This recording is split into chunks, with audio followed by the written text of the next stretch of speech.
राम मंदिर में चोरी के मुद्दे ने बीजेपी और आरएसएस को सवालों के घेरे में खड़ा कर दिया है। सोचिए, लेकिन उससे भी बड़ी बात, अब राम मंदिर से बड़ी जो खबर आ रही है, ऑपरेशन सिंदूर के दौरान भारत के 6 जवान शहीद हुए थे। अब उनके नामों को सार्वजनिक किया गया है, जबकि संसद में राजनाथ सिंह का बयान तैर रहा है, जब उन्होंने कहा था कि ऑपरेशन सिंदूर के दौरान हमने कुछ भी नहीं गंवाया है। सवाल पूछा जा रहा है कि आखिर ऑपरेशन सिंदूर में जो हमारे जवान शहीद हुए थे, क्या उनको सम्मान से जो प्रोटोकॉल होता है हमारे शहीद जवानों के लिए, उसको पूरा किया गया कि नहीं।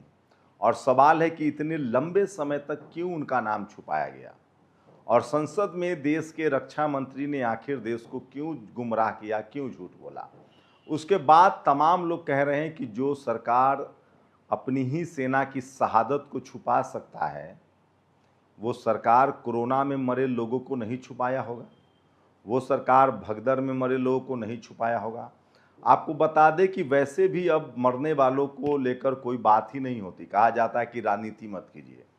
सोचिए, आप मरने पर भी सत्ता से सवाल नहीं पूछ सकते हैं। नहीं तो याद कीजिए, जबलपुर में सैलानी पानी में डूब गए, सवाल नहीं पूछा जाएगा। मथुरा में सैलानी नाव में डूब के मर गए, सवाल नहीं पूछा जाएगा। लखनऊ में छात्र जलकर मर जाते हैं, सवाल नहीं पूछना है। बनारस में पूरा कोलैप्स कर जाता है ब्रिज, सवाल नहीं पूछना है। हमारे शहीद सेना के नाम छुपा लिए गए हैं, लेकिन मीडिया सवाल नहीं पूछ रहा है। मीडिया क्या दिखा रहा है आपको कि देखिए, एयरफोर्स ने टेंडर जारी किया, हमारे सारे राफेल सुरक्षित हैं। अरे जब सारे राफेल सुरक्षित है तो अच्छी बात है। तो ट्रंप को कहो ना कि वो किस जेट गिरने की बात कर रहा है, और ट्रंप बोले कि हम पाकिस्तान के जेट गिरने की बात कर रहे हैं। हम वैसे भी इस देश के लोग सवाल पूछ रहे हैं कि जब हम युद्ध जीत रहे थे, तमाम टीवी अखबार के मुताबिक हमारी सेना लाहौर कराची तक पहुंच चुकी थी, हम जीत रहे थे, पीओके हमारा हो जाता, तो सीज फायर अमेरिका के कहने पर क्यों किया गया। जब हमारे 6 जवान शहीद हो गए थे, तो क्या इस युद्ध को कंटिन्यू नहीं किया जा सकता था। क्या हमें पाकिस्तान को दोबारा सबक सिखाने का फिर मौका मिलेगा। एक बड़ा मौका था, उसे क्यों गवा दिया गया। आखिर क्या मजबूरी थी कि 4 दिन पर ही आपने सीज फायर कर लिया। हमारे 6 जवान शहीद हो गए, उनके नाम अब जाकर सार्वजनिक हुए हैं। तमाम लोग पूछ रहे हैं कि क्या उनका जो अंतिम संस्कार था, क्या वो प्रोटोकॉल के तहत हुआ। और अपने ही शहीदों को गुमनाम रखना, ये कहाँ तक जायज़ है, ये पूरा सवाल। और इससे पूरे सरकार की विश्वसनीयता खतरे में आ गई है। लोग सवाल पूछ रहे हैं कि जो सरकार हमारे शहीदों के नाम छुपा सकती है, उनके नाम सार्वजनिक करने में इतना लंबा समय लग सकता है, तो वो आम लोगों को क्या नहीं, क्या उनके सारे डाटे झूठे नहीं होंगे, क्या उनका जीडीपी का आंकड़ा झूठा नहीं होगा, क्या उनका कोई भी जो वो डेटा देते हैं, चाहे बेरोजगारी का डेटा दे, चाहे डीजीपी का डेटा दे, चाहे वो गरीबी से लोगों को निकालने का डेटा दे, क्या ये सब झूठ नहीं हो सकता है। क्या उनका सोना बेचने या न बेचने का डेटा झूठ नहीं हो सकता है। जब शहीदों के नाम पर राजनीति हो सकती है, जब शहीदों के नाम छुपाए जा सकते हैं, जब शहीदों के शहीदी को गुप्त रखा जा सकता है, नहीं बताया जा सकता है, ये सारे सवाल है। और उससे भी बड़ा सवाल है कि क्या हमारे शहीदों को वो सम्मान मिला जिसके वो हकदार थे। ये वो सवाल है जो लोग सवाल पूछ रहे हैं, और इसीलिए लोग कह रहे हैं कि ये ऐसे लोग हैं जो राम मंदिर में चोरी करके भी छुपा रहे हैं। सिर्फ 8 लोगों को, जिसमें 5 ब्राह्मण समाज के लोग हैं, 2 यादव हैं, 1 कायस्थ हैं, क्या इनको सिर्फ बकरा बलि का बकरा बनाया जा रहा है। सवाल है कि चंपत राय का क्या हुआ, सवाल है मिश्रा का क्या हुआ, राव का क्या हुआ। कहा जा रहा है कि चंपत राय को जेल नहीं भेजा जाएगा, इसी शर्त पर वो समझौता कर रहे हैं। तो ये सरकार कब तक छुपाएगी टीवी अखबार के जरिए। टीवी अखबार को हमेशा मोर्चे पर लगा दिया जाता है कि विपक्ष से सवाल पूछिए। तो क्या उससे राम मंदिर की चोरी रुक गई। क्या इस देश में नेताओं का भ्रष्टाचार रुक गया। एक केंद्रीय मंत्री पर आरोप लगे हैं, खुलासा हुआ है, कोई हैं भागीरथ जी राजस्थान के, उन्होंने 99 लाख रुपए की सब्सिडी ले ली खीरे की खेती में। एक आईएएस को भी सब्सिडी मिल गया। ये तो मामूली खेल है। सवाल है कि ये जो करोड़ों करोड़ों के प्रोजेक्ट हैं उसमें जो अनियमितता है उसका क्या होगा। तो हमारे सेना के जवानों के शहीदी को छुपाने की बात जो है वो देश में तैर रहा है, सोशल मीडिया पर तैर रहा है। टीवी अखबार भले सरकार के साथ अभी भी बना हुआ हो, लेकिन सोशल मीडिया पर जो है वो राजनाथ सिंह से सवाल पूछा जा रहा है। जबकि उससे पहले ही, राजनाथ सिंह के बयान से पहले ही एयरफोर्स प्रमुख ने कहा था कि हम पीड़ित शहीद के परिवार से मिले हैं। इसका मतलब था कि ऑपरेशन सिंदूर के दौरान हमारे जवान शहीद हुए, उनकी शहादत हुई, और उस नाम को अब 6 जवान हमारे शहीद हुए थे जिनको नाम को सार्वजनिक किया गया है। तो सवाल पूछा जा रहा है कि राजनाथ सिंह जब संसद में जवानों की शहादत पर झूठ बोल सकते हैं या गुमराह कर सकते हैं, तो उनके मंत्री के डेटा पर कितना भरोसा किया जाए, ये सबसे बड़ा सवाल है। वहीं अमेरिका के जज ने अडानी वाले मामले में कहा है कि अभी केस बंद नहीं होगा। खबर आई थी कि अमेरिका सरकार ने $12 मिलियन के निवेश पर वो केस बंद करने की बात कही थी, लेकिन एक वहाँ के लोकल जज ने कहा है कि अभी ऐसा नहीं हो सकता है, और क्यों केस बंद कर दिया जाए ये बात हमें बताइए। तो सरकार के लिए चारों तरफ से मुसीबत है।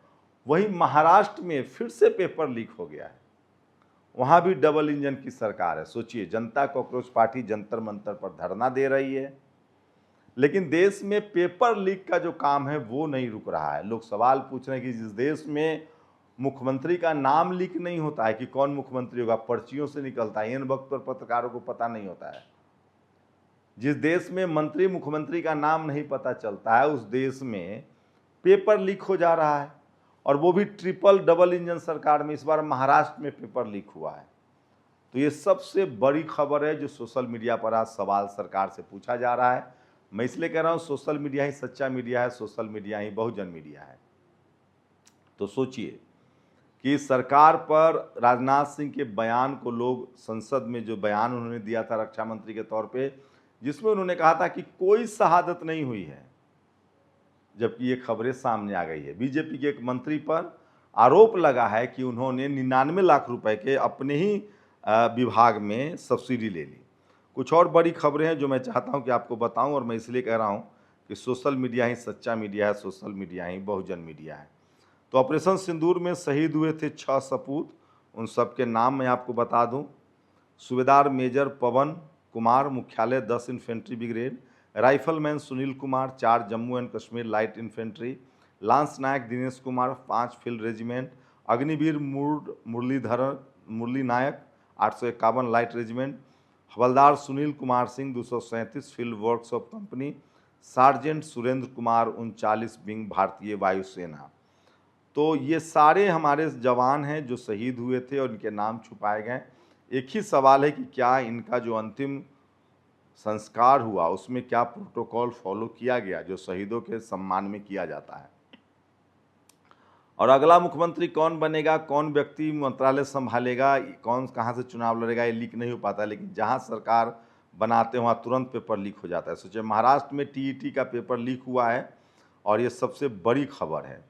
अब केवल एसआईटी काफ़ी नहीं, सुप्रीम कोर्ट स्वयं संज्ञान ले। राम मंदिर के दान, भूमि खरीद, भूमि अधिग्रहण, राम मंदिर निर्माण। सोचिए, राम मंदिर के मामले में बड़ी से बड़ी चोरी सामने आ रही है। सोचिए, और धार्मिक स्थलों के पीछे आस्था नहीं, पैसा कमाना है वजह। सुप्रीम कोर्ट का ये पुराना कटिंग है जो लोग शेयर कर रहे हैं, लेकिन आज सबसे ज़्यादा राजनाथ सिंह से सवाल पूछा जा रहा है कि इन्होंने संसद में क्यों झूठ बोला, क्यों देश को गुमराह किया।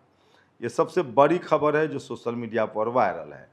एक खबर इथेनॉल से जुड़ी हुई है। अगर आप इथेनॉल अपनी गाड़ी में तेल डलवाते हैं तो ये देखिए, सरकार की, ये इंडियन ऑयल का ये प्रचार है।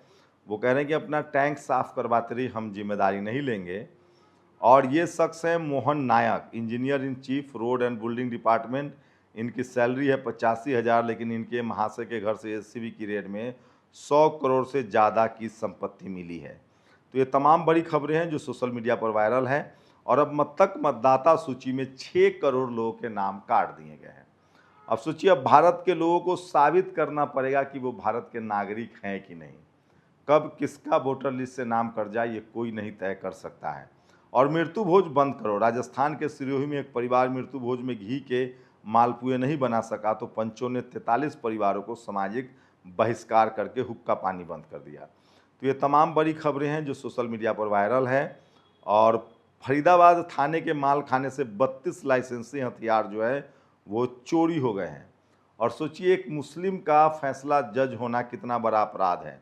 मध्य प्रदेश 14 को सुनाई थी उम्र कैद की सज़ा, मुस्लिम जज को जानलेवा धमकी। जब मुस्लिम जज को जानलेवा धमकी दी जा सकती है तो इस दलित, पिछड़े, किसान, आदिवासी, अल्पसंख्यक के तो जज ही नहीं, इसलिए उनको धमकी दी जा रही कि उन्होंने 14 जो लिंचर थे उनको उम्र कैद की सज़ा सुनाई है। तो ये तमाम बड़ी खबरें हैं जो सोशल मीडिया पर वायरल है। अपनी प्रतिक्रिया जरूर दीजिए। शुक्रिया। नेशनल दस्तक की आपसे गुजारिश है कि अगर इसको बचाना चाहते हैं तो नेशनल दस्तक को सब्सक्राइब करने के लिए रेड कलर के सब्सक्राइब बटन को दबाएं, फिर बेल आइकन की घंटी दबाएं। नेशनल दस्तक को बचाने के लिए बहुत ज़रूरी है कि हर खबर को शेयर करें, लाइक करें, कमेंट जरूर करें।